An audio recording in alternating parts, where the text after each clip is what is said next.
What's up, everyone? He's nuts.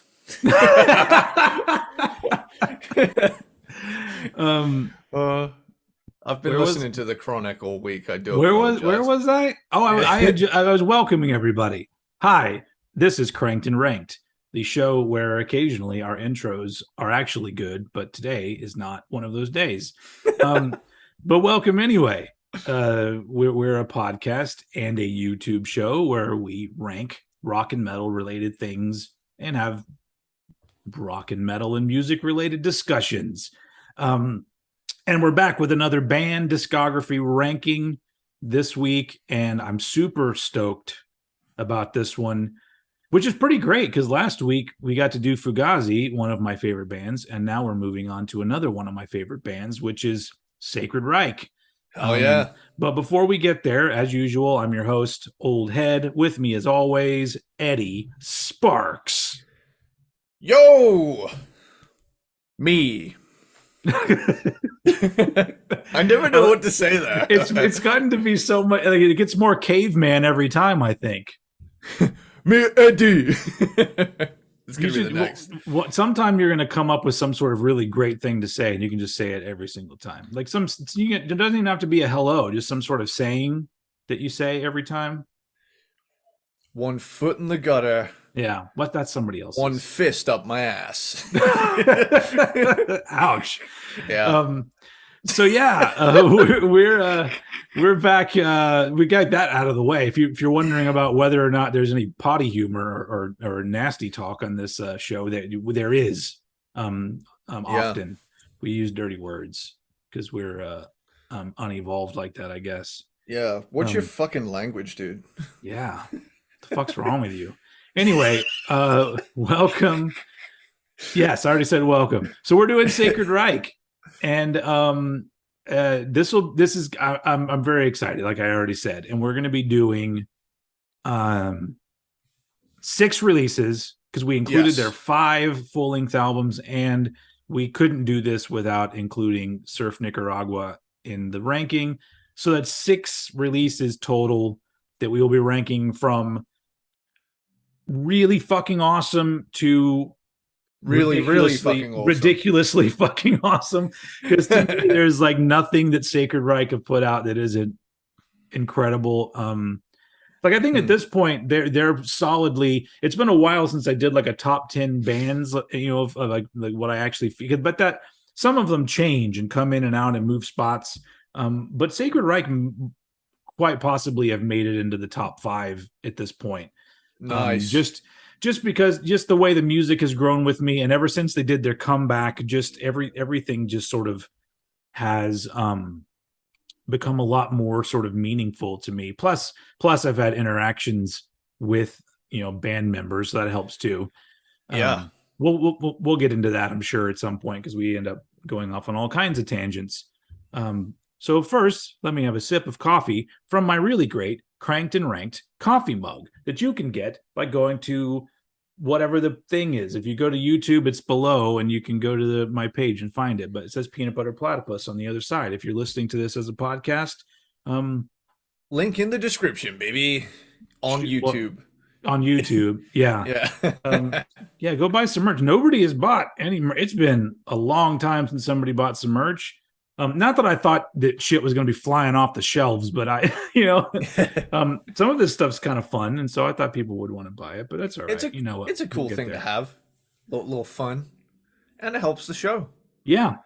But yes, so let's just jump right into this, because I'm sure I'm going to talk a lot, because just like with Fugazi, I think I have a lot to say with Sacred Reich, and as usual, we start off with like where the band came into our lives. And for me, there's a part of me that always thinks, surely I would have seen the video for American Way on Headbangers Ball. But now that I really think about it, I didn't religiously start watching Headbangers Ball until maybe late 91. And so at that point, I'm pretty sure I just sort of missed when they actually played that video. And so at that point, I just sort of knew their name and didn't really know anything else about them. But then in 1992, I went to the movie theater and saw a movie called Encino Man. Hey. And there's a portion where the caveman steps on a remote and turns on the TV, and all of a sudden there's Sacred Reich. Yeah. And he loves it. he loves it. Because it's caveman music, essentially. But that was my first exposure to them. And if I remember right, it was really the sort of thing where I would every time, because I saw the movie a couple times in the theater, and then when it came on video, I watched it a lot. But I just remember it was that kind of thing where I'm like, oh, that band seems cool. I'm gonna find them, and then I just never did. And then come around to 1993, and that's when like I fully got into them through the independent album, which that's something else that I'll get into once we get to talking about independent. But that album is a really big deal. And the song Independent is a very big deal for me. I'll just blow it out right now. And that was the very first song I learned on guitar was wow, holy shit. And when I say very first, I mean rudimentary, like I didn't even own my own guitar yet, but my friend had a guitar and he had the independent album and we listened to it. And I, with one finger, figured out the burr, burr, burr, burr, burr, burr, burr, burr. Like I figured that out and then, kind of moved along to like figuring out where to put my other fingers and stuff. But that riff was the first one I ever learned. And so every time I hear it, I'm all like, man, that's where it all started for me, with, playing guitar. Anyway, so you, what kind of exposure have you had with Sacred Reich? I think mine, God, because I heard American Way long before the rest of their catalog, but I just remember it came from one of those, you get into a genre and you go down a rabbit hole and you kind of, search through top 10 lists, you see like recommendations and whatnot. And I think mine was just picking a thrash band at random, Yeah. I was like, okay, eeny, meeny, miny, mo, Sacred Reich. Let's check them out. Then I listened to the American Way and holy shit, I thought, fuck, dude, this is good. Like, it was one of those, I found that, you get some old school thrash albums where you like, there's a couple songs where you think, oh, that's really good, but maybe you don't like take to it nearly as much as something you like consistently all the way through. Yeah. And it's like, holy shit, these guys are, this is good, yeah. So, not to give too much away. Yeah. But I will say, like, this is one of the most and this is not me just blowing smoke up their ass because we have close personal connections to them. But I mean, it's not like I'm calling them up and having chats with them or anything. Yeah. I had one chat with Phil, but that was it. He acknowledged you in the crowd. He said, "Hey, old head, I like your reviews." He did. He absolutely did. That was the thing that happened. I saw them on this last tour. Once everything with the pandemic, settled down and they came through opening for Sepultura, I went to go see them. And at that point, I hadn't done my interview with Phil yet. I literally just followed all the band members and the band page on everything. And I was active, liking things, commenting things, tagging them and shit. Obviously, I was a fan. And I'd done several videos where I did reviews of Awakening and other stuff. So they knew who I was. But sometimes they would like respond to me and I was like, oh, they're being friendly. That's great. So I literally, and even the day of the show, like they posted something about the show and I said, see you there or whatever. And then I think it may have been, I don't know if it was through the band page or Phil himself that just said, oh, awesome. Come say hi. And I was like, oh, well, that's awesome. But but once again, I'm all like, they're being nice or whatever. And so it was just a surprise because I got, pretty much front and center when they played and, I loved them. But then all of a sudden at one point, Phil just says, I'm going to send this song out to Old Head. And I was just like, Whoa! Yeah. Holy shit! I kept my composure pretty good though. I didn't give away that I was freaking out on the inside, but it was just one of those moments where I'm just like, oh my god, he knows who I am. They know who I am. The best part though was right before that, or maybe a few songs before that. Wiley, the lead guitar player, and Phil both like saw me and did a whole like while they were playing, and I was like, Yeah. oh, and I was like, that was enough. They could have just left it at that. Just the fact that they both like saw me and said, hey, that could have been the end of the night, but it ended up being even better than that. I didn't get to like hang out with them or anything, but that was a really great moment for me, and it just obviously solidifies the fact that they're great dudes and a great band, and like once you get an experience like that, then all of a sudden it's just like, well, shit, I love these guys. I'll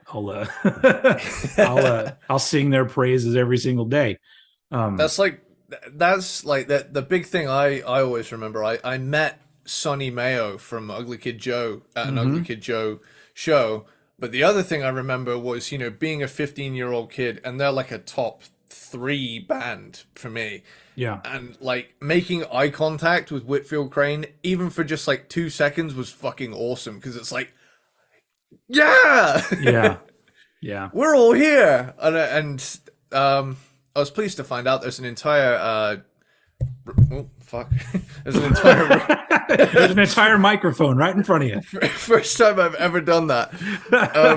Amazing, because I'm clumsy as shit and we've been doing this for 2 years. But that entire, I think it's Exeter, the Lemon Grove 2013. You can hear the entire concert is on YouTube. I was really happy about.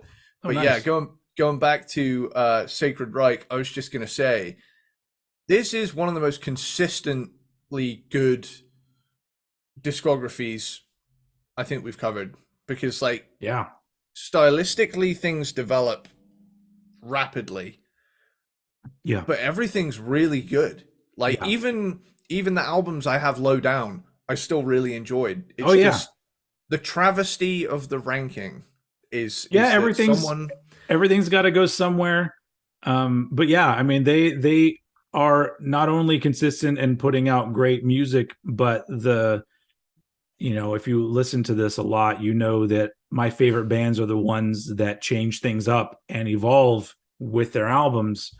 And really, like, especially the first 4 album run of Sacred Reich, like that is an evolution that I just really enjoy, because no matter how they decided to sort of alter their sound on a particular album, it was always done with just killer songwriting and performances.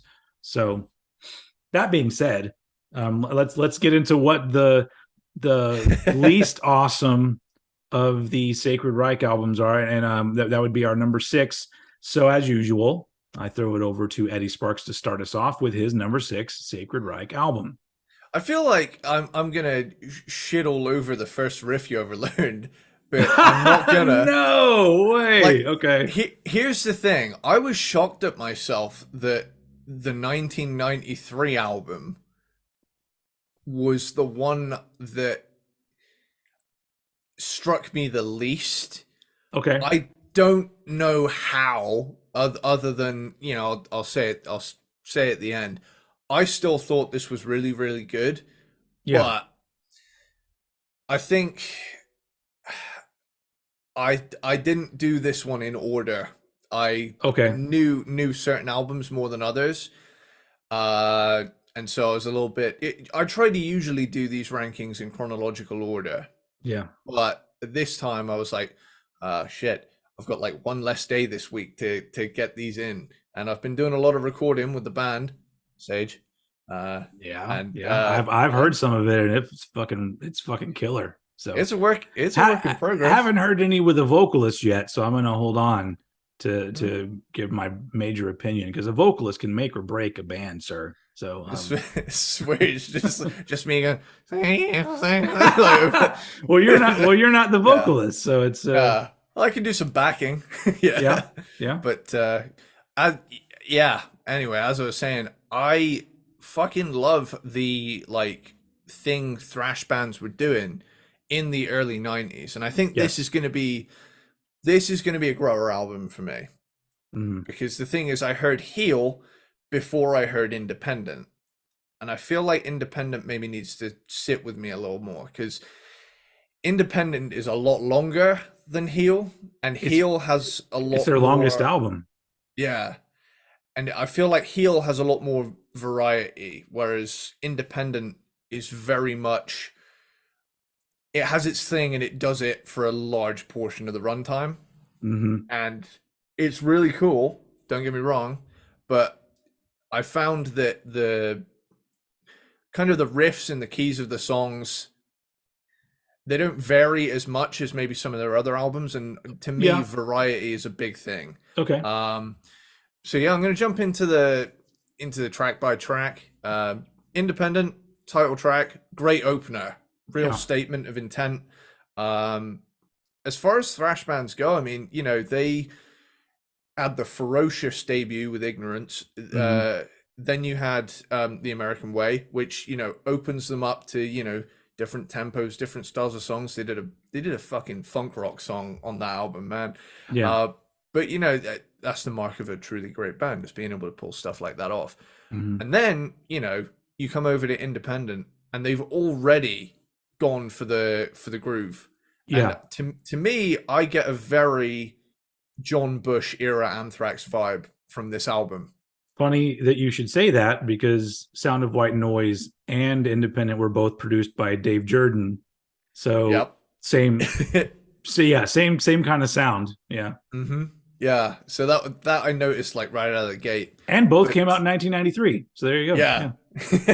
You probably had like a very similar kind of like thing already set up, and it was like, hey, it worked for these guys. Try this. But yeah. Yeah. It's a sound that I really love, because it's very unique to that producer at that time, because there's not a lot of albums that sound like those albums. And so No, yeah, I it's love funny. that. It for me, it's more in the songwriting than it is the production, because I love Sure. this era and I love this sound. Mhm. So you get Independent, which is this groovy up tempo opener, really fun moshing kind of song. Free. This is where I began to, this is where I thought, this is going to be a Sound of White Noise Stomp 442 kind Yeah. of sound, just like that. This song it gives me like wrestler entrance vibes. Like I would walk into the ring with this playing. It has a big stomping kind of, quality to it. Yeah. Kicks ass. Supremacy is just more groove and groovage.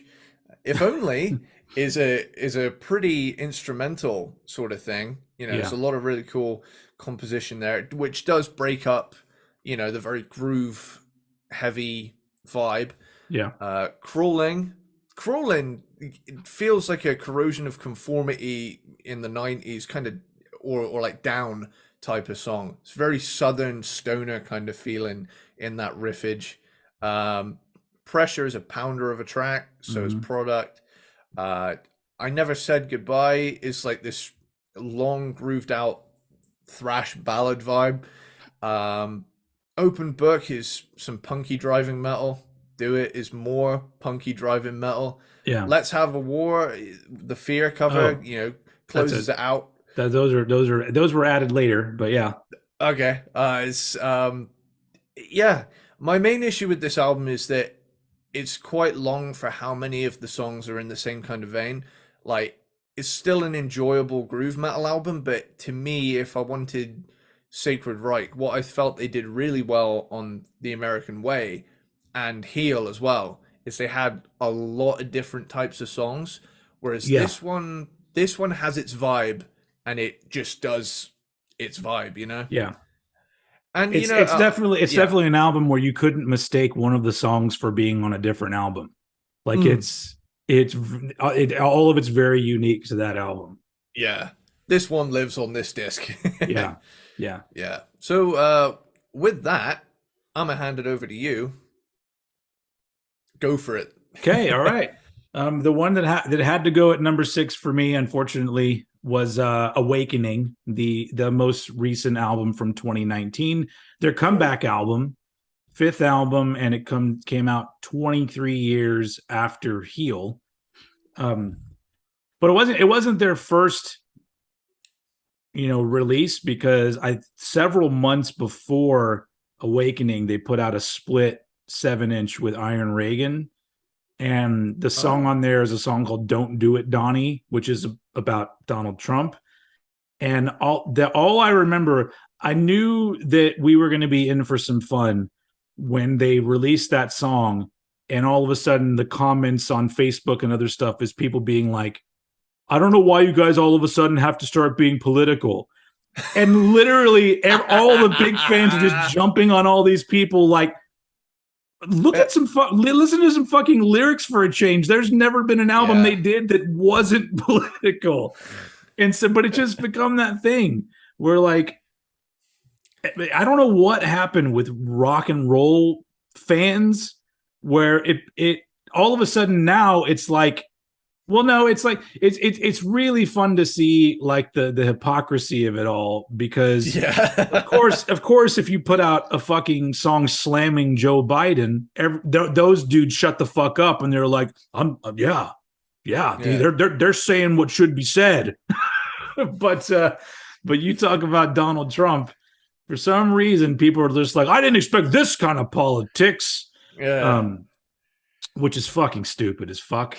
Because all politicians are corrupt in some way or another. I don't trust any of them. Some of them are slightly less distrustworthy than others. You got to vote for somebody, and I hate the fact that we have a system, and I know it's not just here; it's all over the world, where you're constantly voting for the lesser of two evils. You're not voting for somebody that's like, that gives you some kind of hope and makes you feel proud to be where you're from. But you know what? I've gotten so used to that it's just, whatever. Yeah, it's one of the unfortunate things, and of especially modern day, just how,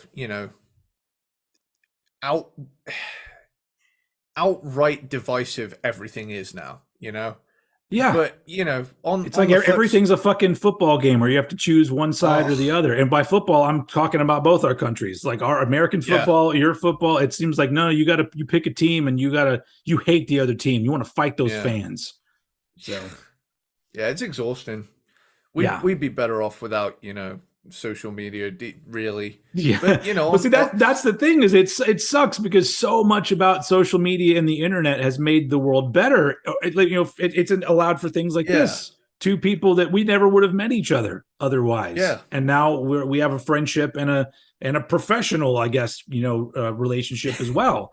So but who the fuck would have thought? But then but I really, people always say that thing about there should be like some sort of an IQ test before you can get onto the internet, and it's like and it's not, it shouldn't just be answering like actual like factual questions, but it also should be like, here's a situation, how do you react to this, or how do you feel about this, and then you get to a certain point and it's like, you're not allowed on the internet. Wow, get rich watching porn, I'm gonna click that. That sort of thing. People that just fall for stupid shit. That's actually a really good idea. They should, like, the government should put out fake phishing things, and if you actually click on it, then your internet access is revoked. I feel like they do some of that now. They probably do. I wouldn't put it past them, but but also that goes once again, that you don't want to be that country that restricts access to people just because they're not as smart or whatever. Is because that's not how it works. That's not how freedom of speech and all these other things work. So it's like, you gotta make some sacrifices if you want some freedoms, as it seems like that's a fact that a lot of people seem to have forgotten about. But anyway, why did we have to get all political on this Sacred Reich ranking? Why did the annoying Brit have to bring up politics? And it's like, oh, you mean you have politics in your country too? Yeah. It's I always remember that Misfits episode we did. And all I did was bring it up because punk is there a more political genre than punk? I don't think there is. According to the internet, their punk bands are also not supposed to be talking about politics.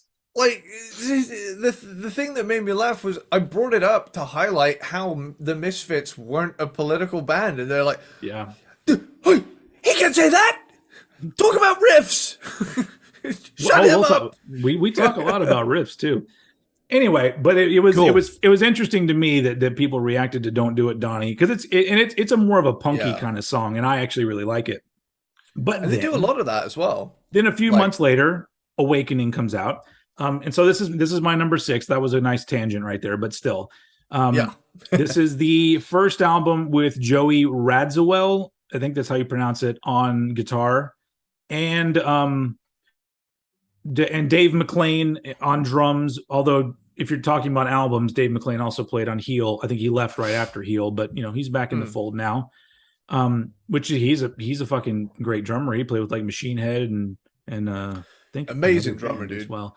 Anyway, so I'm going to start with like the things that obviously, because I love this album, so I'm going to start with all the positives, before I have to nitpick in order to put it in number 6. I love the fact that they came back with some proper thrash, but they didn't just ignore all the other kind of shit that they had done, because there's groovy kind of songs on here as well. There's some that just sound kind of like almost like classic rock kind of shit a couple times. But there's definite thrash metal on here. And I thought that was great, because the one thing that I didn't want them to do, because a lot of bands, especially when they take a long break, they come back and what do they try to do? They try to recreate whatever their most popular sound was. So I was like, well, all the quote unquote metalheads, they all seem to just want them to do Ignorance again, which it had already been done, and that sound is done by tons of bands now. So the fact that Sacred Reich came back and varied it up on this album, so it's there's and I just love the fact that there's a ton of like melodic choruses, and it's just, as an album, it just flows really well. Like, it's what I miss about albums, where each song kind of has a different sort of vibe, and kind of gives you a little bit like different flavors throughout. And it's fucking 8 tracks and 31 minutes long. Like, I'm gonna do one of the salutes that you was like this. Yeah, it was the up. Oh, you do it to the side. What was I doing? I was like, I think you were doing the. And then either way, it feels weird. Around like that. But I'm saluting them for that, because that's what I want. I want bands to come. I've said this so many times and nobody cares, but I just like come out. I want you to come out with an album with your strongest 35, maybe 40 minutes worth of material. 40 minutes is tops. 35 minutes is perfect. And I just love this. Like Angel Dust level shit to justify like an hour. Yeah, I'm not saying that there's not long albums that fucking rule, but for the most part, it makes, for some reason, it always makes me happy when a band puts out an album and you see the running time and it's like that low, and I go, oh, I'm gonna love this. It's a pleasant surprise, because if you think about it, like, people are like, don't you want more music? And it's like, I would rather have 8 songs and listen to them 3 times in a row than have 14 songs and be fatigued at the end, And then there's still just 8 of them that you want to listen to 3 times in a row.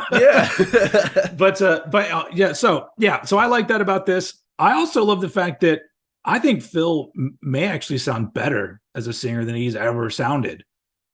He sounds really good, man. He can still do it. It's and I like that. It's another thing. The Phil that sang on Ignorance, I'm more of a fan of the Phil that sings on Independent and Heel. So I want the soulfulness and the melody and things like that. And so I like that he held on to that, and that's just fucking great. So here's the thing. It goes at number 6 because sure, like, I'm glad to have them back. I love this album, but I think the only reason why I have to put this last is because everything that's on here is really great, but none of it was stuff that I didn't already expect them to be able to do. Like, I heard the album and went like, yeah, this is great, but none of it was like, oh, I didn't expect that, or this is, which I like that when bands do that. So the majority of it, there's like a bit of an excitement level for me that it lacks on like further listens, because like I love every song, but I have to admit that the first time I heard some of their other stuff, there was more of a, oh fuck man, play that part again. It was like, um so, but you can't, this is one of those things where we're comparing it to like fucking classic material, in my opinion. As a comeback, this is still better than most bands comebacks. um so so I ended up putting it at last because it's maybe over as the years go on, maybe it'll grow on me in that sort of way, and I'll feel fonder about some of the things about it. But comparing it to the other stuff, it just I was like, yeah, it has to go at the end. I love it, but it out of all of them, it's probably yeah. It's hard. It's like talking about one of my children. I only have one child, but if I had more, and somebody said, you have to rank your children, I'd be like, oh, really? Well, I guess this one's younger, so I haven't known him as long, so I guess that we'll go with that. Anyway, well, you got the dog, the cat, Billy, the fish. Damn it, the fish goes that low. Yeah. Anyway, so but yeah, the big thing about this album that I love is just the fact that it's a positive sort of good time vibe that just kind of flows throughout the album, and it sounds like dudes happy to be back together and having a great time. So it's great. It's just the least awesome of their albums, in my opinion. It's a little bit of a what do you call it, a bittersweet too, because it's like they got back together and their original second guitar player, Jason Rainey, was still alive, but they did the album with Joey, and then soon after that Jason Rainey passed away. And so it's like one of those things where obviously he wasn't like a huge public persona, so of course you didn't know what was going on with him. So it's just one of those things where I was just like, well, that kind of sucks. Not kinda, it really sucks. But I'm glad they found somebody with as much energy as Joey has, because if you see footage of them live with him, it's kind of like if I started a band and I added you as my guitar player, because he's like easily 20 years younger than all the rest of the band, but he just is like a fucking firecracker on stage. Like he just seems like he's having the time of his life and has so much fucking energy, and is a great player. So it ends up being like a thing where I'm like, well, I'm glad they got him, because I like it. It almost seems appropriate that they have that kind of young energy, carrying it, bringing it back with a younger guy. Anyway, so yeah, number 6, Awakening. Let's move on to your number 5 Sacred Reich album. Cool. So my number 5 Sacred Reich album is Surf Nicaragua, the EP. Okay. Now, this is an EP, so obviously it's not got as much content as its LP counterparts. But damn, dude, the 3 original songs on here, holy shit. Like, I mean, they've even got a cover of War Pigs, which is, one of many covers of the Black Sabbath song. But, Surf Nicaragua itself is a prime example of thrash's sardonic. Hey, there it is. I've got the Surf Nicaragua shirt on. This is one of few times you actually have something on your shirt, because you don't often do that. No, whenever I have something related to what we're talking about, I try to wear it. Sometimes I just forget. But like the weird thing with me and band shirts is that, especially like this, like a band that I love, I don't wear them very often because I don't want them to wear out and be shitty. Because I had a lot of really cool shirts and I just wore them too much, and then one day like they just get holes all over the place. I'm just like, oh, but I love this shirt. So now I'm like, you know what? I bought a shitload of plain black t-shirts. That's my normal uniform every day. And then like special occasions, I bust out my band t-shirts. So yeah, I mean, that's where it's at. That's a killer shirt, dude. Yeah. But I literally bought every shirt they had at the show I was at. no way. I got the okay from my wife. She's like, yeah, just buy everything. Because that's how my wife is. She's only really fanatical about a few artists, but she loves them and wants to support them so much that she'll go to the show and buy one of everything. And Cool. and even if she's not planning on wearing the shirts, she's just like, just want to support them. And I'm all like, yeah, that's what I did with Sacred Reich. I bought like 4 shirts and a signed version of Awakening, which that's not this one. It's a different pressing and everything. Have you told her about my band yet? So you know when you put shit out, we're gonna buy it, of course. But man, like Thrash's sardonic sense of humor is all over this. Yeah, like the title track. God damn, dude. I mean, the Wipeout sections never cease to make me smile. But like the rest of the song is fucking badass in its own right. Yeah. One Nation is badass thrash done in a fuck yeah way. Hey, there we go. I worked it in. It's one of my catchphrases. Yeah. War Pigs, again, like I say, one of many, but a good cover. Draining You of Life is fucking awesome riffs in this song. Yeah. And you know, the EP closes out with 2 live versions of Ignorance and Death Squad from their debut. I think those are also add-ons later on too. Those last 2, because this version right here that I have behind me is just the 4 tracks. Not fair.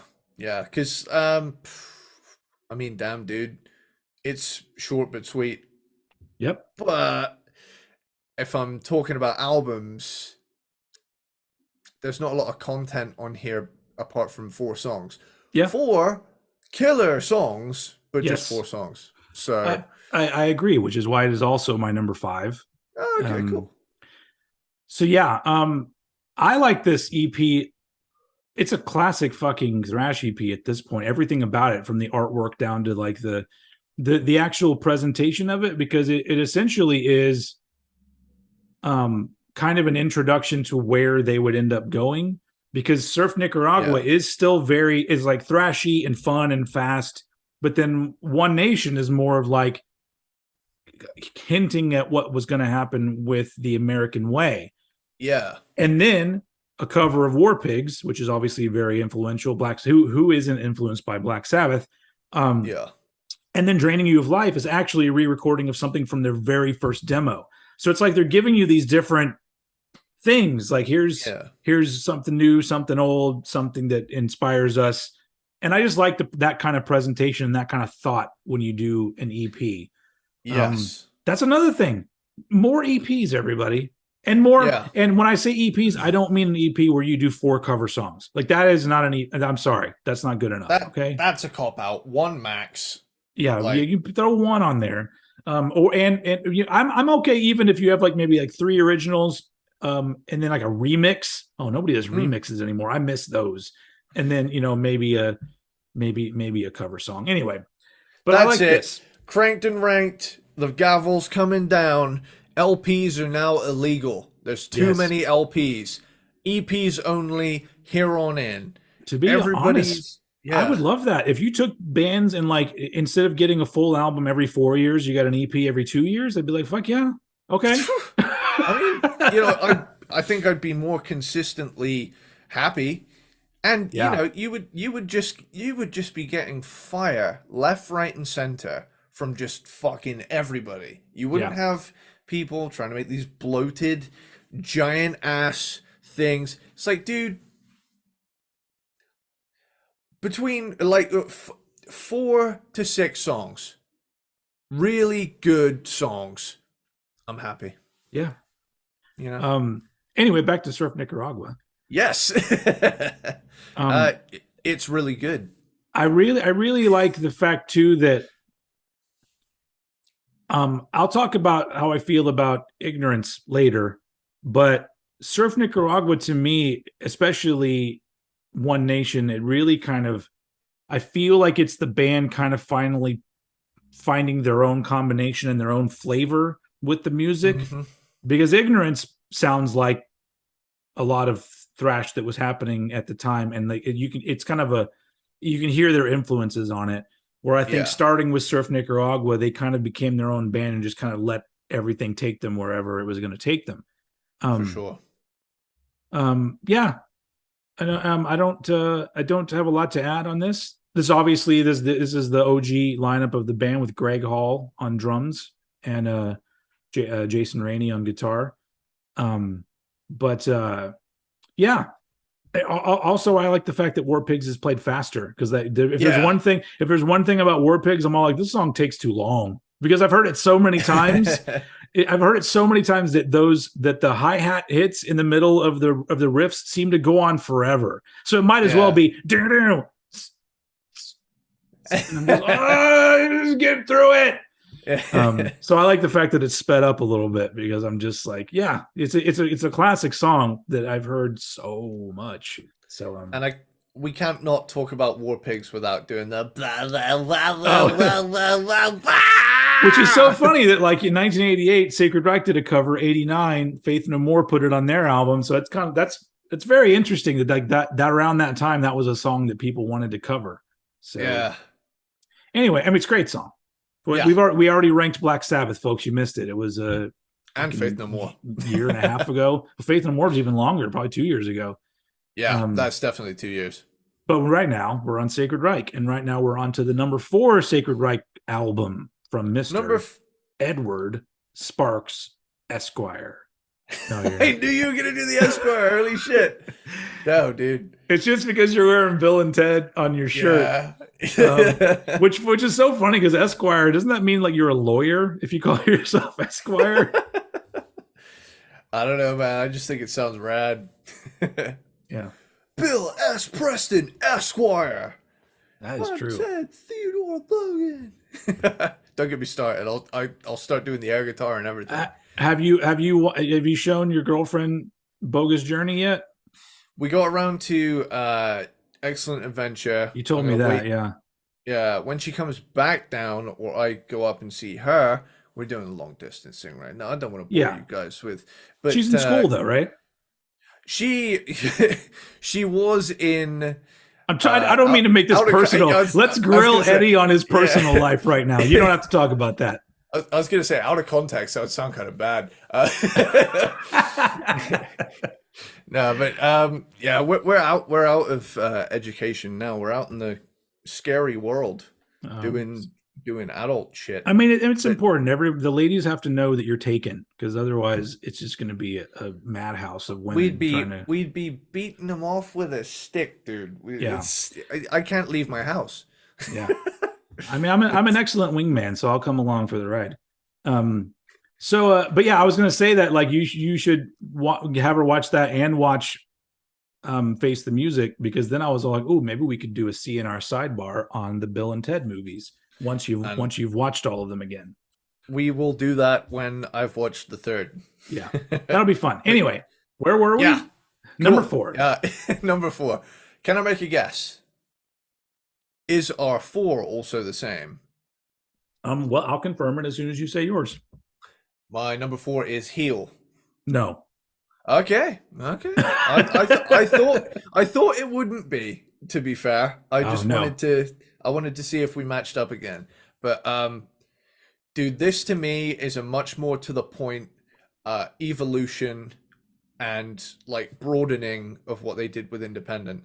Mm-hmm. They, it's still very groove metal, very heavy, but it's a lot more in the vein of something like Low by Testament, which, funnily enough, has a song on here called Low. Yeah. But, not to be confused with Testament's version, it's just a great song in itself. But let's jump into this. Blue suit, brown shirt, punky groove metal. That's an amazing album opener. Like how it's literally just kicking the door down with song number 1. It's like total blast of energy, man. Like I had my face ripped off. I was like, oh shit. Heel is just slow grinding. Yeah. It's not even the guitar doing it, just you doing it that made me Yep. It's too late. the groove has him now.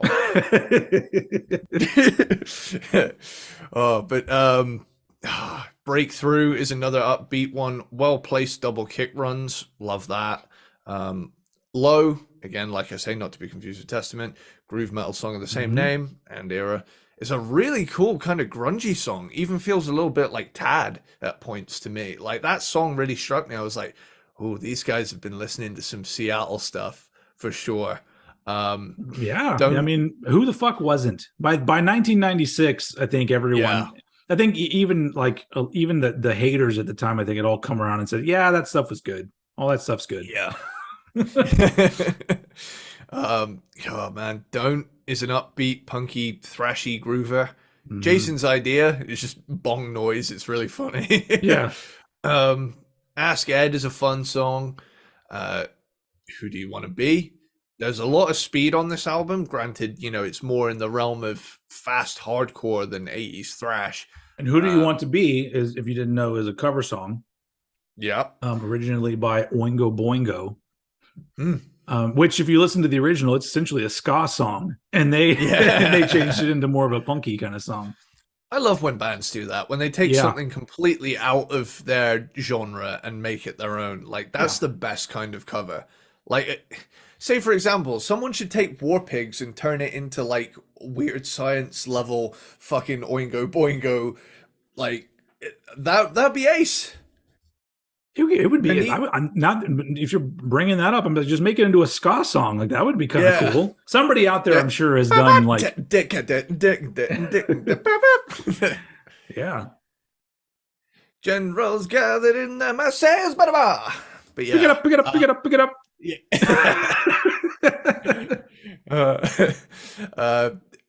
Yeah. Seen Through My Eyes. I love that slow groove with the fast double kick. That is one of my favorite things in music, is when you have a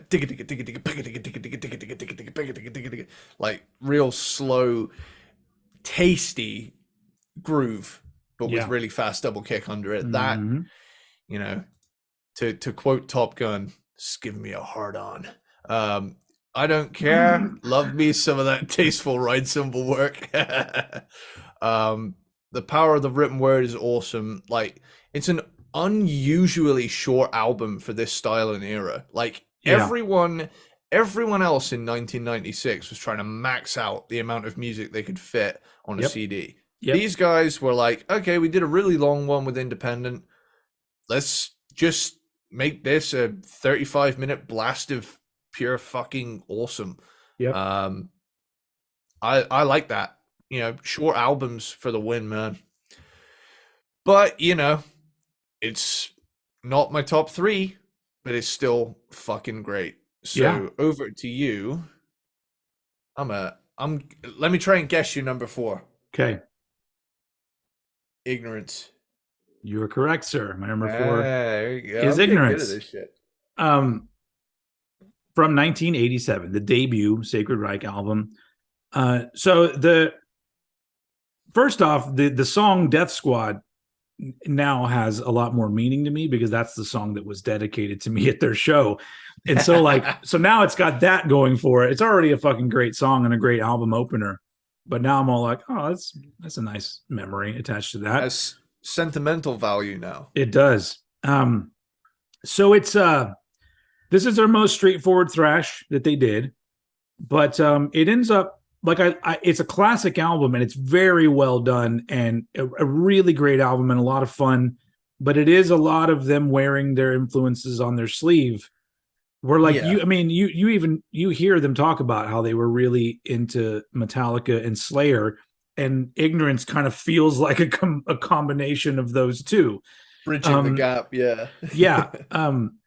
But it's at this point, it is a classic of what's referred to as the second wave of thrash, which in hindsight, with the amount of time that's gone on, I say, to me, the thrash that matters is that entire first 10-year span, from the early 80s into the early 90s. That's the shit that I'm just like, well, that's all great. But the thing that I like about what they call these second wave thrash bands is the fact that, sure, Ignorance sounds like some other stuff that was going on, but to me it's done better than most of it, because you have the what would be considered the more important bands that kind of laid the foundation and put out their early albums. And then those early albums, it's almost like these bands heard it, and then after having a couple years with it and with a few bands doing it, they figured out how to do it better. So that's why fucking Testament and Sacred Reich and other bands that came, Forbidden, all these other bands that sort of started popping out. It's almost like from the get-go, they were like, we hear your flaws. We're going to get rid of those. And we're just going to fucking refine this shit to a fucking science.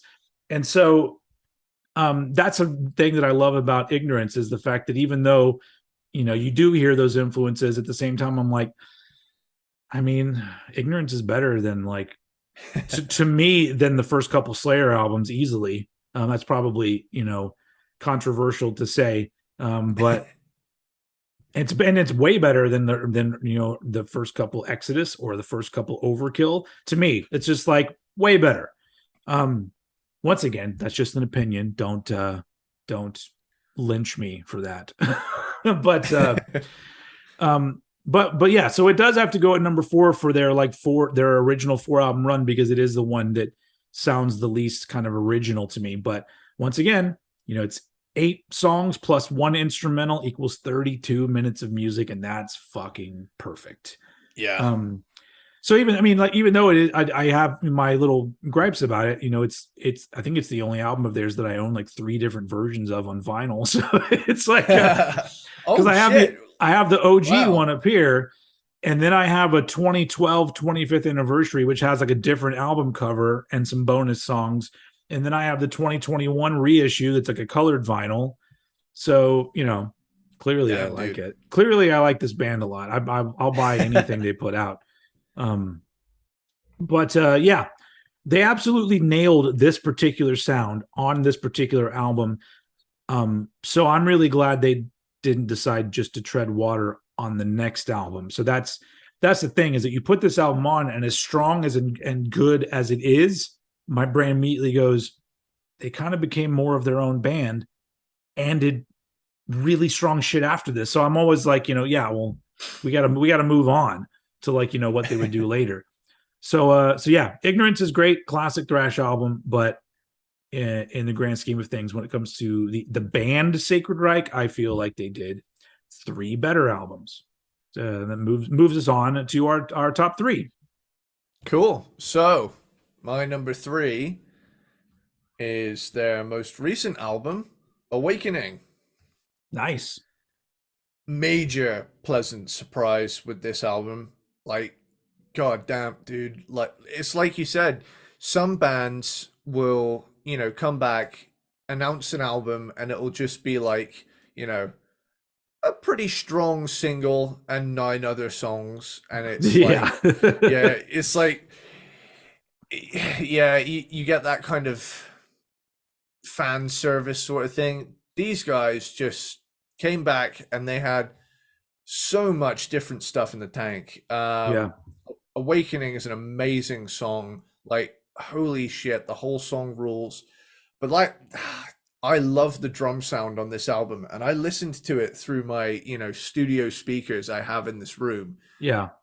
Oh my God, the snare drum sound in that breakdown is morbidly obese. I fucking adore it. Just how thick, low, and if more modern metal sounded like this, where it has air to breathe. I find that my big problem, I've nailed it down. I've figured out what my big issue with a lot of modern metal is. It's everything is so up front, there's no room for it to breathe. Yeah, it's compressed and just it's brick walled most of the time. Even the reverbs feel like they're trapped in a box, Yeah. I find with a lot of modern metal, it feels like it's confined to a space.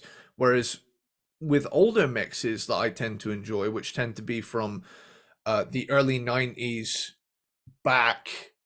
backwards, 80s metal mixes, they just have this aura around them. And every album sounded like it had its own vibe. Like Ride the Lightning has a completely different vibe to, say, the Black Album, but they both sound huge. Yeah. Whereas like a lot of albums today, like, feel like you're in a really claustrophobic space with everything at an equal volume. And I feel like that does it a disservice. Whereas this mix doesn't sound overproduced at all.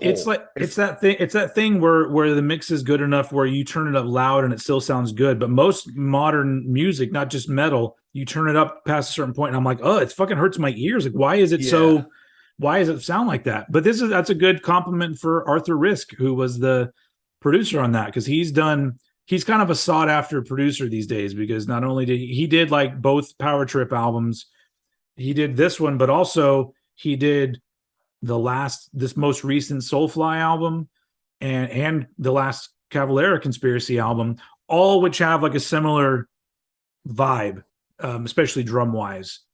He's worked with a lot of people so far, but yeah, I think people are going to him now saying like, we kind of want that sound. Yeah. But yeah, like, oh man, it's like that song alone made me think, holy shit, what am I in for? We're on track 1. Geez. Yeah, like, and then you get Divide and Conquer. Phil is a great singer, man. Like, he still sounds awesome to this day.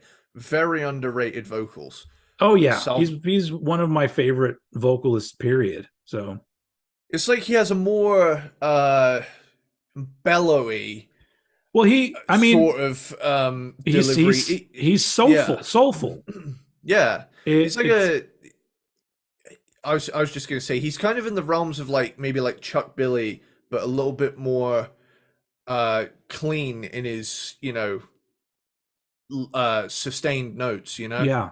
I get that kind of vibe. He could, he easily falls in with Chuck Billy and James Hetfield and people like that, but he has a way. The best way I can put it is he has a more soulful quality to his voice, which is why I like it so much. You fucking rule, my guy. Yeah, Phil, if you're watching this, kudos. Yeah. Big love. Manifest Reality is this furious pounding thrasher. Killing Machine is just this. It has just this primal chugging riffage, great vocals, catchy songwriting, real recipe for great stuff. Everything about Killing Machine just makes me feel like it gives me a very old school vibe, not just just with the way the songs, the riffs and everything, but also the subject matter, because that used to be a thing. Like, like every album seemed to have like a people being sent off to war unnecessarily kind of song. And I'm all like, because those songs should still be out. It's not like we're not having wars anymore, and most of them have been proven to be unnecessary. So I like that about it. It really does, like, sort of like, hey, this could have come out in 88 or 89. I mean, it's like, on the one hand, it's like, we got a kick-ass song out of it, but it's sad that it's also still very relevant. I mean, same thing with fucking songs about the environment. Like, those were all over the place in the late 80s and early 90s. And I'm like, maybe people should be singing about that more now, right? Yeah. I mean, man. But, like, people are so divided, like you say, and nobody wants to admit that the other side may have a point about something. That is, so I don't mean to get off on this tangent again. And if this annoys you, just fuck off. But being divided on whether or not you want to take care of the planet is the stupidest fucking thing I've ever heard. It should be a no-brainer to just be like, well, studies have shown that we should do this in order to, like, not fuck up the environment. Everyone should have just said, cool, let's do it. But it's like, nobody wants to fucking make any sacrifices, and the people making all the fucking money don't want to make less money. So here we are, having to still fucking talk about the environment, even though it's just ridiculous. People are just fucking dumb. You know what we should do? We need to start a thrash band. We should. We should do it, man. I'm not very good at playing thrash guitar, really, though. But I could, we could probably do like a half thrash or maybe a mid-tempo thrash. I could do that. Well, Do you know what? Do you know what? We'll do what every thrash band does when they decide we can't play that fast. We'll be a groove metal band. There we go. There we Or go. There it let's just is. be new metal and find somebody to rap for us. There we go. Because That's our that's first a song. combo you don't hear a lot. Political new metal. That's I feel like the creation of new metal. Sorry, I know this is kind of a tangent, but it's like stop it. Stop. No tangents on this yeah, show. yeah. It's kind of like everybody heard Rage Against the Machine, but everybody was like, keep politics out of it. Yeah. That's what happened. That sound moved on. Well, there were other bands that did it, but it almost feels like those bands stayed in more of the hardcore realm of things and not so much the new metal realm of things, which is fine, whatever. I don't listen to enough hardcore music because a lot of it I don't like, and I also don't like hardcore music fans most of the time. But I'm curious to know if in their circles they also have people that are like, quit talking about political and social issues, because I feel like, well, that's like the backbone of like hardcore music, isn't it? Well, are we talking like old school 80s hardcore, or are we talking like modern chug hardcore? Anything, isn't it still very political? And I thought that was still the vibe that a lot of these bands still went for, was we're going to sing about something important or yell about something important. Oh, I meant just as in like if you liked it, like. Oh, I don't. Like, Yeah. That's another discussion, because if you talk about hardcore and kind of where it started, like if you want to talk about like Black Flag, I love Black Flag. I love Rollins' era of Black Flag, and Minor Threat and bands like that. Something happened in the late 80s where everything got to be so like dude bro and muscle bound kind of shit. And a lot of those bands, even though like they had some cool riffs and stuff, most of the time I get really turned off by something in a lot of the music. But there have been hardcore bands here and there over the years that have put out stuff that I've said, oh, I'm down with this. I mean, you could fucking call. I know they lean more on the metal side of things, but Biohazard, I was a big Biohazard fan. And those guys came straight out of the hardcore scene, and they still maintain those hardcore elements in their music. But yeah, once it got more, it's like that. I think I've said it to you before. There's that meme where they take a portion of that band where the guy is like really big and muscular and he's doing like the Running Man on stage, while behind him everybody's doing like karate kicks and shit. And I've always said that, like, that's my hell. If there's actually a hell, like literally the gates are going to open and be like, you fucked up, you did a lot of bad shit, here you go, and it's going to be that room, and I'm going to be like, no, fuck, this is absolute torture. If somebody came to me and told me that's what it was, I'd be praising Jesus left and right. I'd be like, please, come on, save me, dude, come on. Harm's Way would like to know your location. Is that the band Harm's Way? Yeah.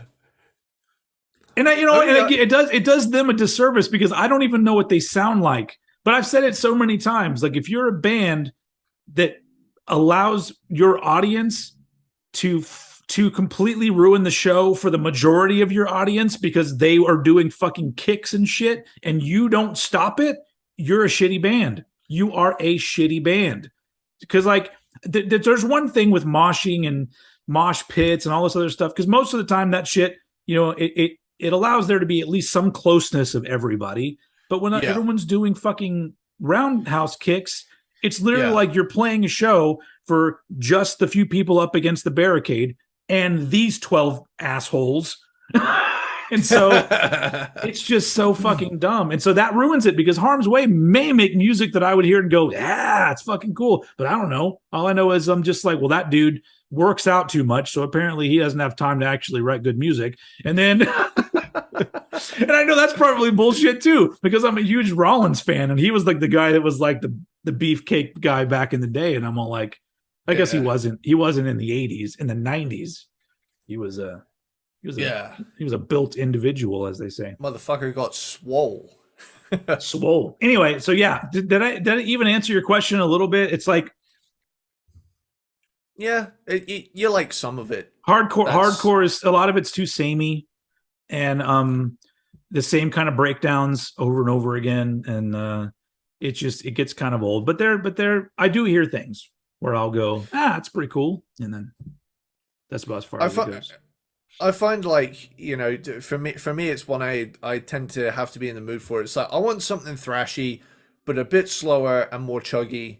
Yeah, Hardcore is kind of where where I go to it. Yeah, that band that's really big right now, Turnstile. I like a lot of what they do, and they've got cool stuff. That's hard. That's considered hardcore, right? There's another band called Incendiary that is a hardcore band that I remember one particular album of theirs came out a few years ago, and I was just like, damn, this is fucking cool. But but yeah, it's not a genre that I love. But maybe that should be one of the next thing. Maybe we should find like what's the most popular long running hardcore band, and then we should rank them, and then maybe that'll be my gateway into like appreciating more of that. I'm all for us doing like episodes on bands that we're maybe not like mega into, so that we can kind of come at it from an angle of we're basically doing a meeting right now, but like that's all right. Yeah. Whatever. Yeah, welcome to our meeting, everyone. Yeah, this is behind the scenes. Yeah, I'd be keen to dive into some bands that maybe we're not massive on, because like it could at least be a stimulating and informative discussion. Yeah, I mean, there was somebody I think today or yesterday, and I believe the band that they asked about was Children of Bodom, like if we would ever do that. Okay. And I'm like, well, I don't really know anything about them, and so I'm like, well, why would we not eventually do them? So it's like one of those things where that's a pretty big band as far as I know, and it would be interesting to tackle. So eventually we'll get around to a lot of these things. We have so many bands to do, guys. Yeah, and as you see, we will go off topic so much.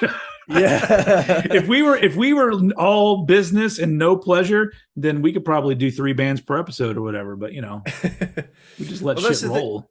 It's like I've seen a few comments in the past on YouTube on our show, and it's like, what are you guys gonna do when you run out of bands? And it's like, do you know how many fucking bands there are? Like there's 52 weeks in a year, accounting for like weeks off we have. That's maybe cuts us down to like 46. And bands that have multiple episodes.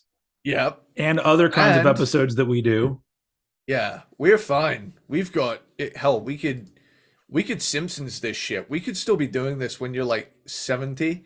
Plus, this is all about like opinion. So literally, if we ever do get to the point where we hit a wall and go, well, we're not excited about any of the bands that we have left in front of us, we just go right back to the beginning, because I'm pretty sure our opinions may have altered a little bit. And it's like, well, now let's talk about Nirvana 5 years later. How do we feel about their albums now? So, yeah, it's never ending. It's a show that will go on forever and ever. Amen. That's our Reload era. Yeah.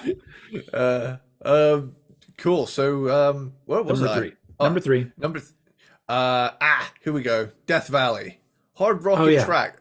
I like the cowbell and the attitude. It has like a 80s hard rock swagger almost. It's got that 70s 80s ass kicker feel. Revolution is a kind of punky one, and something to believe in. Oh, wrong song. I will say though, it is refreshing to hear something to believe as opposed to something to believe in, which is the Poison classic. Yes. It is refreshing though to hear like an almost ballady major key song from Sacred Reich, Yeah. And it's like, I love bands that, I mean, obviously they had a 23-year break between this and their previous album, Heal. Yeah. But to come back this late in the game and still deliver fresh sounding stuff, I mean, that's awesome, man. Yeah. That's a major thumbs up from me.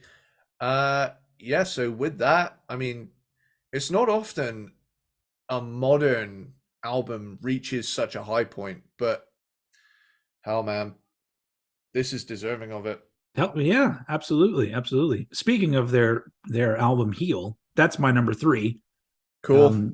From 1996, their 4th album, and the 4th in what I consider to be there are some bands that have a 3 or 4 album arc that I just fucking love, and like this is one of them where when it comes to this point. So they end up returning to Metal Blade on this album because they had a major label deal for independent. Then they come back to Metal Blade, their original home, and this is the last album with Jason Rainey on guitar. I mean, he'd play with them a lot more over the years and random shit, but this is the last album he plays on.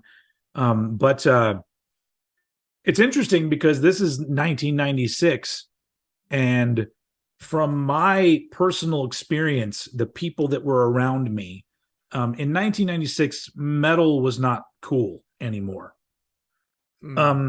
It doesn't matter. Even the stuff that was more like in 1996, like the big boom where all of a sudden new metal was really popular, that hadn't really happened yet. There were some popular bands that were heavier, but you know, it wasn't. This was wasn't grunge has laid it to rest era. Well, even in '96, even grunge now was just everyone was just like, "Fuck, we're done with that too." Yeah, and so but I really do like the fact that they just came back with like arguably their heaviest album, really, which I think is fucking great. And you know, as much as I feel like all of their albums, well, especially the first 4. Sonically speaking and production wise, they all sound like the time, and that makes me happy. The production on Heel sounds like 1996. It's more dry, more direct. But once again, 9 original songs, 1 cover song, 1 bong hit, and that equals 33 minutes of music, and it's just like fucking great. And starts with Blue Suit, Brown Shirt, which is just, I wish that they played that song more. That should be like the song that they open every show with.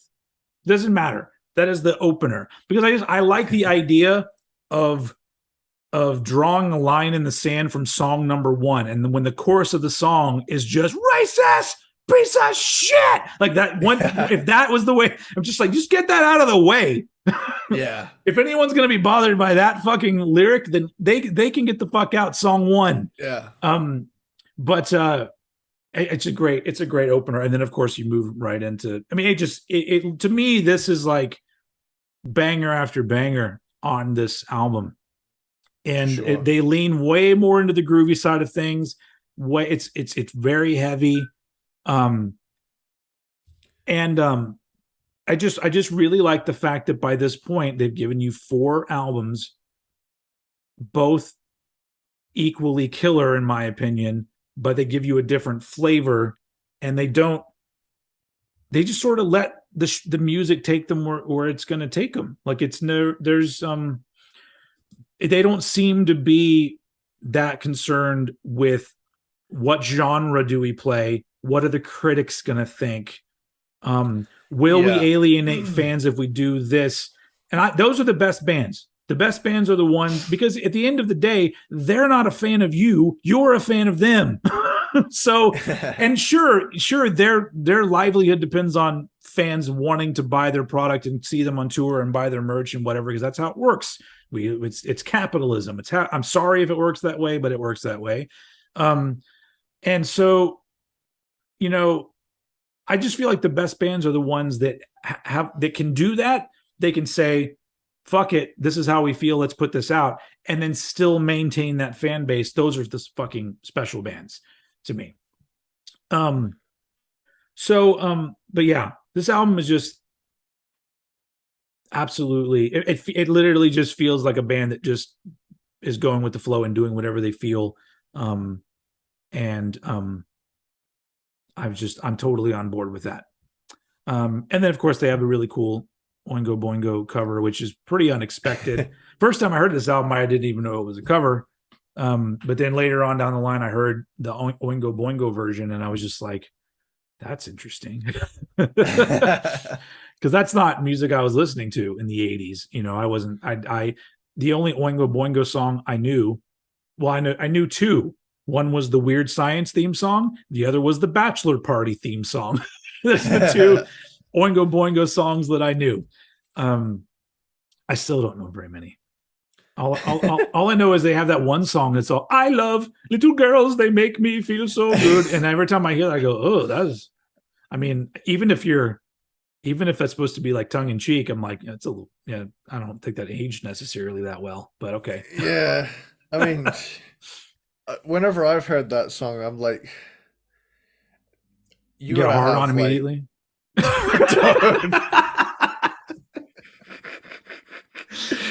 I just heard so many people stop the episode right there. Bye, everybody. Fucking hell. This is like next week I'm broadcasting from it's humor. People jail. Get over it. Anyway. Jesus. What were you saying? What were you going to say? I was just going to say, every time I've heard it, I used to think to myself, now this was during something, I would call it a phase where it was like, nothing from the 80s is bad. Oh. And then, kind of, reality hit me in the face when I heard that song. There's bad stuff from every era, really, but yeah.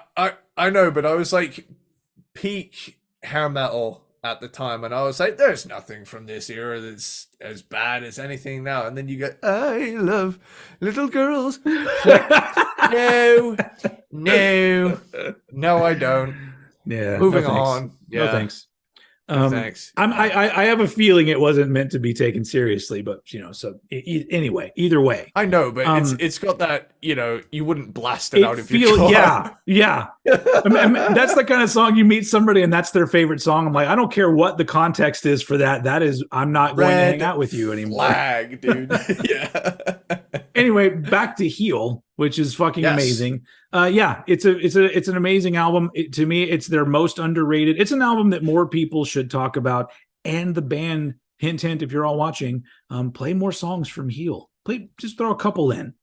Because they're I think those of us who are fans of this album are really big fans of this album. And it's great shit. But I think they did 2 albums that I consider better. So that's my number 3. Top 2. Cool. So I'm going to jump right over to my number 2, which is Ignorance. And, all right.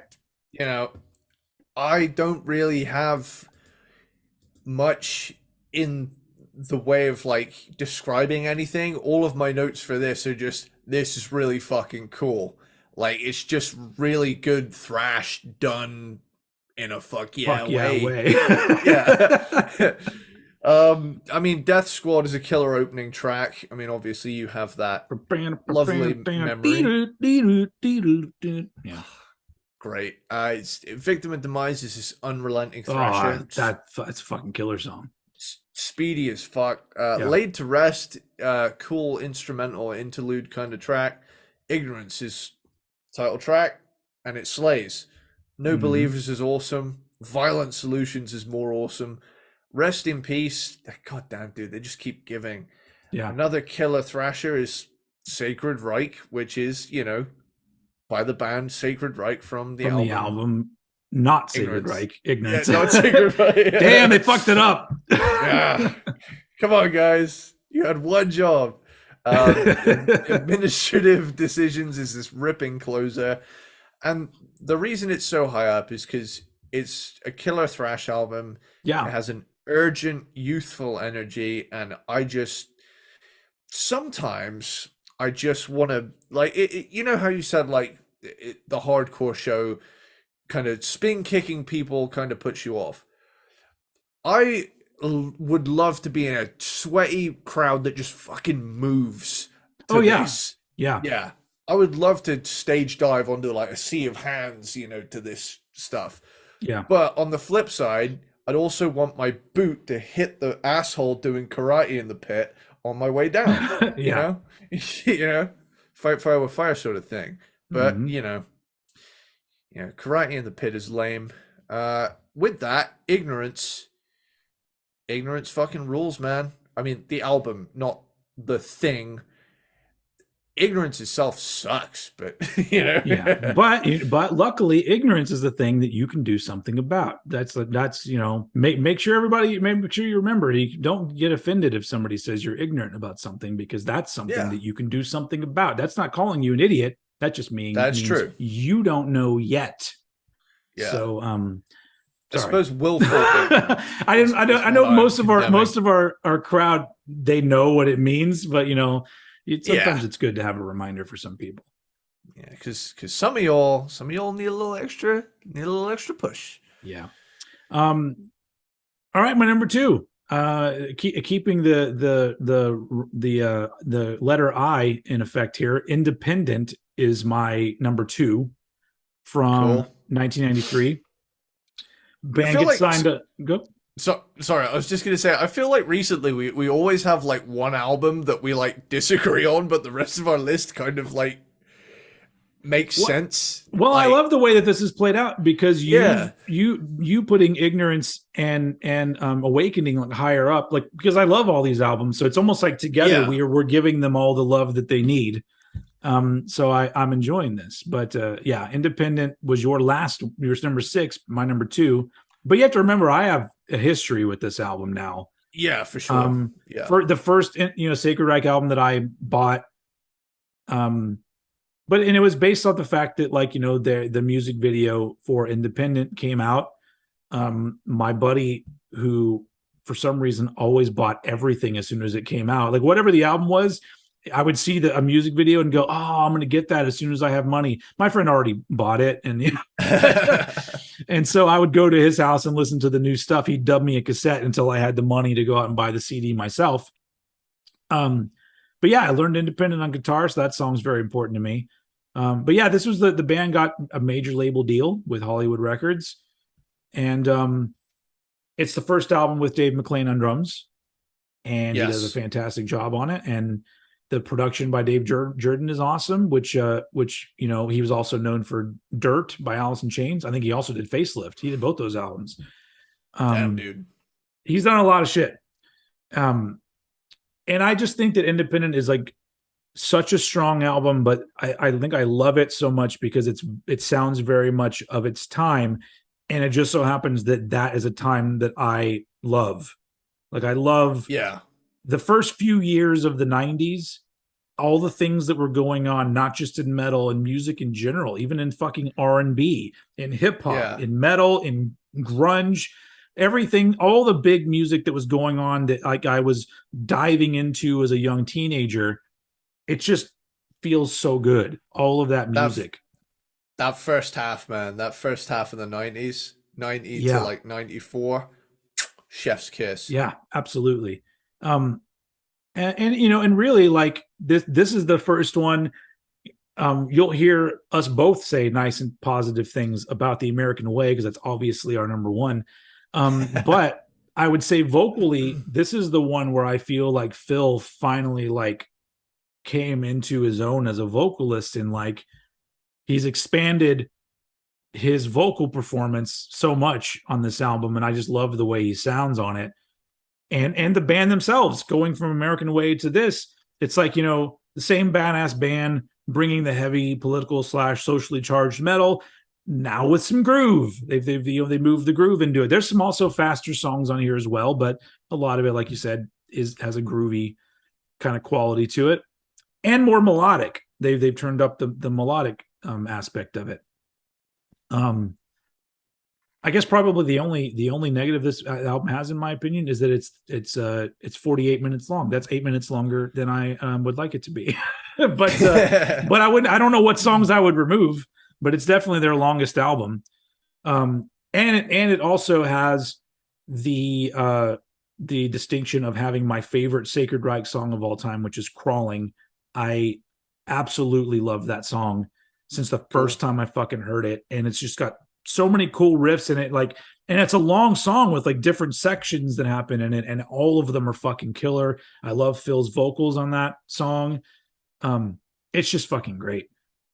And overall, like, as much as I really love this album, some of the things that you said where you put it at number 6, I'm like, yeah, I absolutely agree with those things. They have a vibe and a sound, and they kind of stick to it, almost to the point where some of the songs, I think if you put them next to each other, they just flow right into each other. Yeah. Like tempo and riff wise, like everything would, and key. Yeah. So there's a lot of that, but just me liking this album so much and think it's so well done, but just on top of the fact, that it came out at a time that I just think was fucking great for music and great for me personally. So it has a personal quality or a enjoyment aspect to it that I love. Not to mention that I just think it's chock full of killer songs. And it's also one of those things where I really love it when a band just hones in, goes really direct with an album and says, here's what we're doing, where it was almost like, cut off the excess fat and whatever. Now here was a lean Sacred Reich Machine album. And I really enjoy it.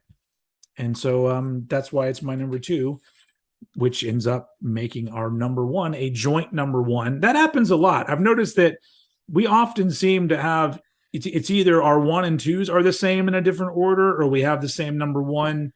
But in this particular case, let's just fucking talk about one of the greatest albums ever made, in my opinion.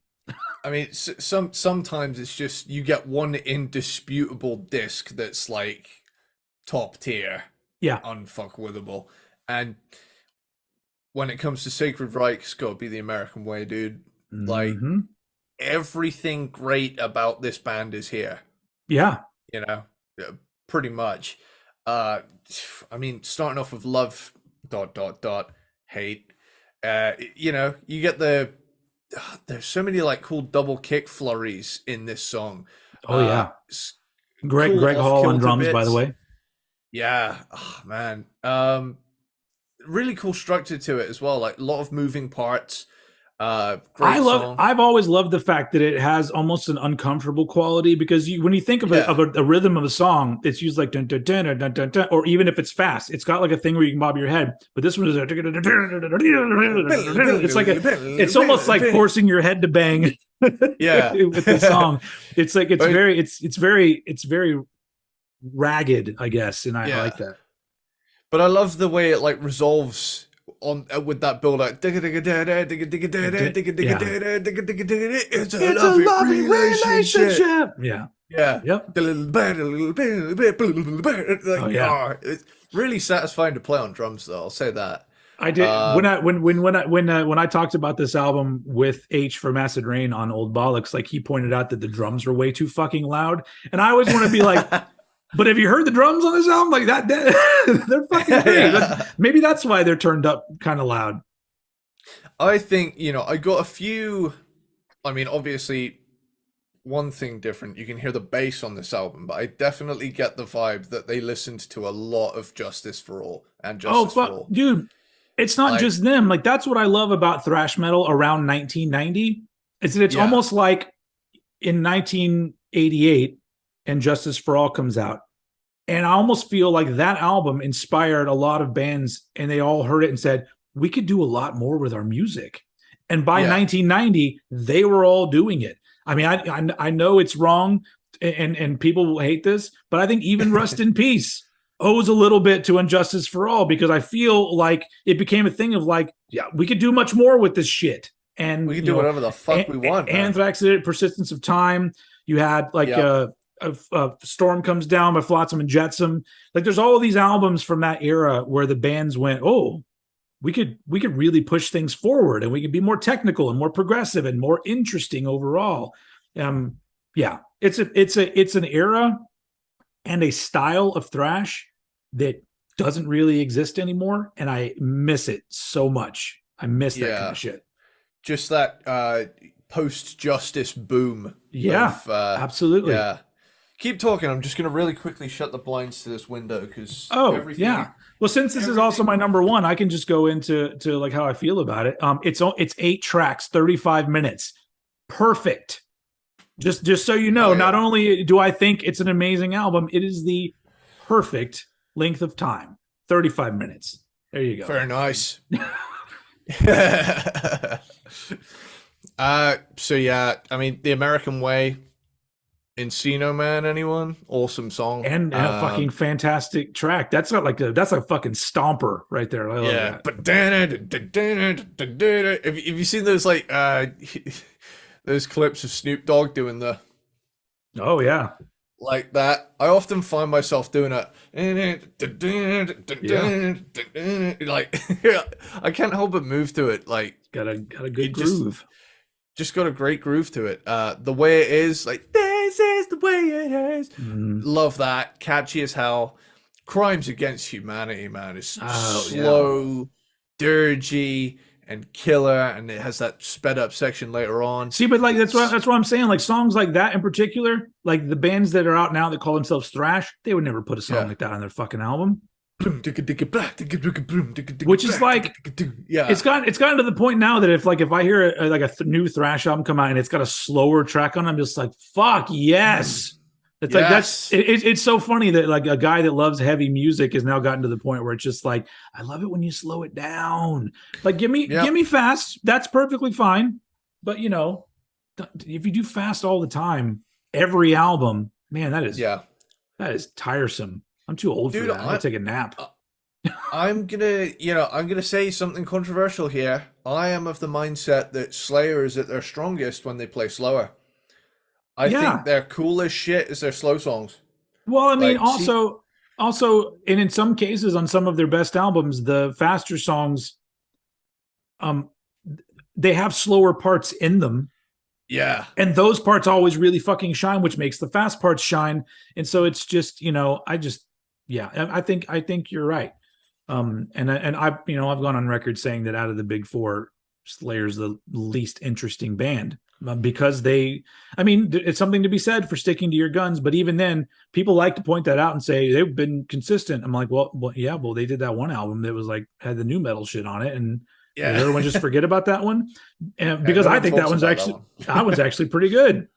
But I mean, I love everything. Well, up to a point, I love everything Slayer put out. So I would never dog them. We did a ranking of Slayer a long time ago. Yeah, that was like our third episode, wasn't it? Or like third set of episodes. Shit, it was. I think it was. Like it was a while back, but check it out if you haven't. Yeah. That's our demo era. That was like the janky first season where it's like they haven't quite gotten everything together yet. Some would say we never got it together. But there's no video. I'm using a shitty little lapel mic. It's I mean that is true. We really moved up in the game with like the video and getting our better microphones. Like I used to sit cross-legged on a cushion on a bed on a laptop, and your hair was always wet. It was always post shower. Yeah. It's always how it was during the height of the pandemic that we started doing this. So every time I would come home from work, very first thing I would do was shower and then immediately do the podcast afterwards. Whereas now I come home dirty and I'm like, if I get it, I get it. Like, but oh man, State of Emergency. That is my favorite. That is my favorite song on the album, just because I just love where the song takes you, because I like the riff and the rhythm of it, but then it goes to that middle part where it changes tempos and does that that kind of shit, and like the little stops and all that stuff. It's just like, and then going back into the other riff. That's the part that reminds me of Injustice for All, because it does that thing, and then it goes back to it really makes me feel like, oh, that's like a transition that they would have done on Injustice for All. Well, that's the thing. Like, it's funny you should say that, because this album, like, I have this as a note right here next to State of Emergency. You've heard the Justice album, right? Like, Who's to Blame? Descending Chromatics, nice and ominous. Scathing attack on shitty parents who blame music for how they fuck their own children up. That's a really good. That song's a really good place for me to also interject that one thing I really love about Sacred Reich is that Phil Rind is never flowery with what he wants to say. Like he doesn't worry about making things very general. So everything always feels very direct. Like, this is what I mean when I'm saying this, as opposed to a lot of bands where, sure, they may have a certain intention with their lyrics, but they write it in a way to where it's more broad, I guess. But his have always been like, no, here's what I mean to say. And I've always really liked that about them. Yeah. Like sometimes, being a bit more blunt and just telling it how it Blunt is a is good word. just Yeah. it's just sometimes in this context is very effective. Yes. Sometimes you need to just paint that graphic. It's like kind of it's almost like how kind of rappers will tell a story in a song and they'll Yeah. say exactly what is happening. They're not cryptic. They're not, this is a story. I get that vibe from Who's to Blame. I Yeah. don't know is a kick-ass thrasher. But 31 Flavors, I love 31 Flavors. It's just Yeah. this funky love letter to all the bands and artists of varying genres the band enjoy. Like, it already shows like a massive maturity for their second album, you know? Yeah. And just yeah, the not giving a fuck of just throwing a funky song at the end is just Yeah, so great. Which really shows, because like if they were really like trying their best to be like, this needs to be a serious album, they never would have done that. But it's just the nah, fact that like it doesn't even to me even feel out of place. It feels like kind of a perfect little ending to everything. And for and sure. in 1990, out of Phil's mouth, "Don't just be a metal dude" is one of the lyrics, and that's like Yes. literally something that I've lived my entire life, because and that's a thing that I complain about so much with today's metal fans, because so many of them just Yeah. like literally a catchphrase is "That's not metal." Like that's a thing Yeah. that people say, and I'm just like, well, who fucking cares? Who cares that it's Motherfuckers, not metal? mother, motherfuckers will pick one subgenre and base their entire life and personality around that one thing and Yeah. devote themselves to it to the point of bagging on every other genre. And it's like, dude, go get laid. you know, you know. Yeah. It's Yeah. like this Yeah. is It's what like no pussy does to a motherfucker, man. yeah, and it's this kind of thing that like shouldn't have to be said. Like, Yeah. like I agree. Now here's the thing. Like on the to play devil's advocate and be on the other side of things.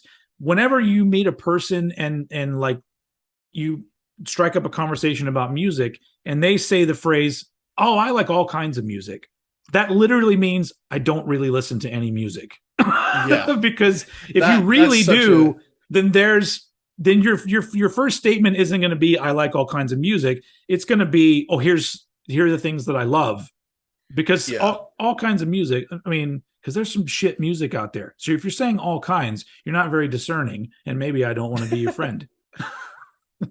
It's funny. Like I, roll up to work, every other day with a completely different playlist on. Like Yeah, I am just as likely to roll up listening to The Chronic as I am Iron Maiden, yeah, yeah, yeah, And that's something I, wear with pride, I can wake up one day and I'll be like, I'm in a country mood. I'm in a G-funk mood. I'm in a thrash mood.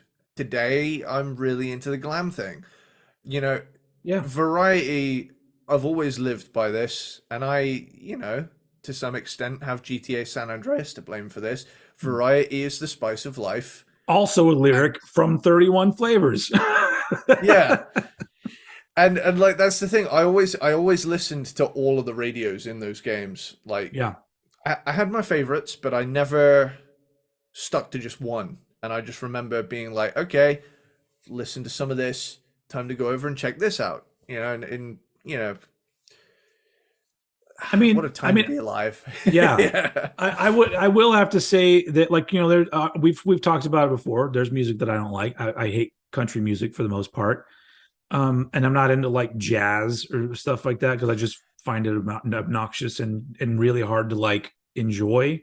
And so Mhm. the majority of what I listen to would be considered rock music and loud, energetic music. So yes, I do have my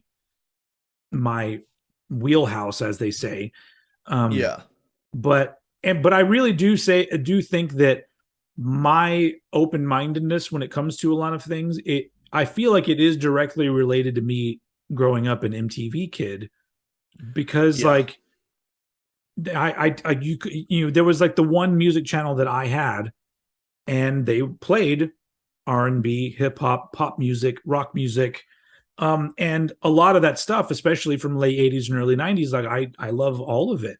And I think it's because of that kind of exposure of like, well, here's the channel I want to watch. They play some things that I really love, but this other stuff has good qualities too. And some of that stuff became stuff that I also enjoyed. And so my brain is, well, because that's, I think we talked about this before. There was like a study that your brain around your early teens is the most susceptible to just like to taking things in and making you kind of who you are. And if you're exposed to a lot of those things, and then that's moving forward, it's going to have a lot to do with your way of thinking moving on. And I feel like that's what it comes from. And then, songs like 31 Flavors, it's just very like, it's like, all the music that he names off. And then I'm like, well, I'm down with all of this shit too. I totally get it. And I love as well, he name drops Mr. Bungle during their demo era, you know? Yeah, they hadn't put out a proper album yet. Yeah. I mean, that's ace. I love that. Yeah. So yeah.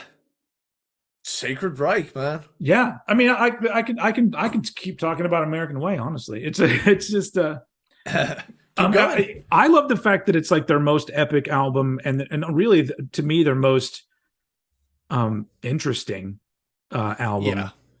With the songs that they wrote at the particular time. Plus, I love music that has some good energy and aggression, but also feels like important shit. Like this music is about important things.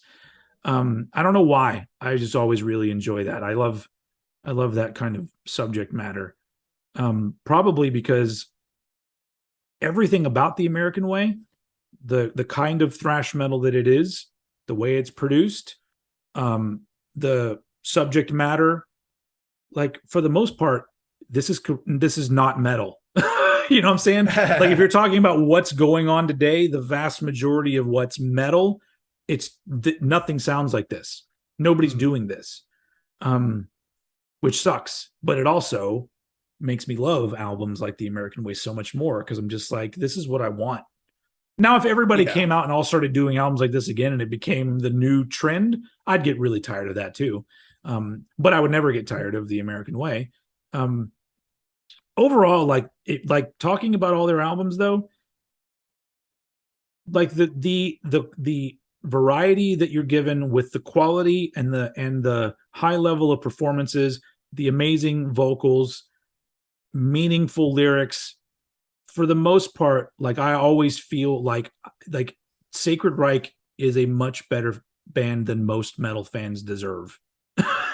So I'll put a fucking rubber stamp on that at the end. That's how I feel about Sacred Reich. One of my favorites, and I just feel like they're just one of those bands that should be talked about way more than they are. Like people will put out those things like, here's a grid of all these great metal bands, and I'm always like, where the fuck is Sacred Reich? You put fucking Destruction on there and not Sacred Reich? I'm like, come on, man.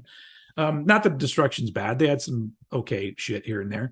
I'm not a big fan of the German thrash for the most part. I like some of it, but I don't know. I like some Creator. Some pain will last. Little bit of Sodom, a little bit of Destruction, but really, it's like most of it. It's like it's not the metal that I'm going for. Clearly, if you hear me talk about albums like The American Way, none of those German metal thrash metal bands did an album like that. I mean, eventually, I guess some of them did, but anyway. Cool. That means that we're completely done with Sacred Reich, and so as usual, to celebrate, here's what we do. 3, 2, 1. Yeah! We did it! We did it. Just when you thought it was over. No. Just when you thought it was safe, man, we did it again. Hell yeah. That's just... I don't know why I love that song so much. I just absolutely do. Yeah, that's what I hope Metallica does with like their vinyl club. Like, please put that out on vinyl. Like make a deal with Swizz Beatz and Ja Rule, whatever you got to do. Put that motherfucker. More than this. Oh, yeah. Never more the whipping boy. Yeah, we did it. it's so bizarre and awesome at the same time. I just love it. I'm so gonna let much. James sing that part. Yeah. That's anyway, but yeah, Rock and roll mixed with a little bit of hip hop, so we do. We're another tangent to wrap up the show here for you guys. We got all the way through it only to get copyright striked at the last moment because we sang it too good. Yeah. Yeah. Okay. So that's it. Sacred Reich. If you're here to the end, you're a peanut butter platypus. If you don't know what that means, it's just random shit we came up with to celebrate the people that stick with us and watch a lot of our shit and listen. I'm not neglecting the podcast people. Oh yeah, our mugs. That's why our mugs say peanut butter platypus on them. I think mine's the wrong way around. No, is it? To you it is. To me, it's not. And to the viewers at home, it will be the right way around. Because right now, I'm reading Tunneep Ritub Suptarlp. That gave me a stroke. So yeah, and if you're new to Sacred Reich, hopefully this like sets you on your path. Because I've never known anybody that I turned on to Sacred Reich that wasn't just like, oh my God, where's this fucking band been? So I mean, yeah. And yeah, so and if you haven't watched it, go check out my interview I did with Phil Rend. I think it's been like 4 months ago, maybe I did it. I don't, it's been a little bit, but it's a good like 30-minute chat with Phil. He was nice enough to do that with me. And it was my very first interview and I did not tell him that. But I think I did pretty good. But and interviews is a thing that I really want to get more into. But it's really hard. Like first finding a way to contact the people that you want to interview and then actually keeping in contact with them to set up an interview. Because I'm right now at a portion where I'm at a point where I've been trying to get an interview with Alex Newport from Fudge Tunnel. And he even agreed and said, yeah, let's do it in August. And then now like I'm sending him emails and I'm not getting any responses. And I know he's a busy guy. And so I'm just like, man, come on. Cause I have like a handful of people that I want to interview that I know I can contact. And I'm just wanting to get those I want to get through those. So hopefully like I'll get some traction and then start really casting the net out and being like, all right, Lars, when are we going to? Yeah. It's never going to happen. He'll never get my request. But that's when you know that I've truly made it. If I'm talking to Lars Ulrich, then I've made it. If we can get there before Metal Up Your Podcast does it, that'll be something. We got to do that. We got to beat them there. No, there's no way. Those guys are like session musicians, and their podcast is actually popular. We don't have that going for us. Which would make it such a great underdog story, like 10 years down the line. If anybody out there, documentary on us. If anybody out there knows anybody in the Metallica camp, shoot an email my way, and so I'll just start bugging whoever I can and be like, look, just quit doing these fucking fluffy interviews and do one with me. Actually, it'll still be fluffy because I'm just a huge fucking fan. Yeah. Fuck the new album. When's the next Swizz Beats, man? When's that happening? Yeah. Anyway, that's a good place to put a pin in it. So yeah, thank you for listening and watching this episode of Cranked and Ranked. I've had a blast these past couple episodes doing some of my favorite bands. And next week is going to be fun, and we have to discuss a little bit like how we're going to be doing that. I think I know. Yes. I think I know. Yeah. I think I know how it's going to work. But yeah, it's going to be fun. That's all I'm going to say. It's going to be an enjoyable episode next episode. So those of you who are always with us, the PB please. Yep. Plebe please. Bitch, okay. Please. You'll love it. Anyway, all right. Now obviously I can't talk anymore, so that means I should be calling it quits. Which means that as usual, I throw it over to my man, Eddie Sparxx, to take us out.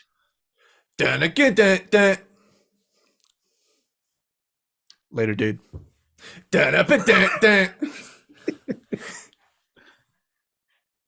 Get down, get down, down.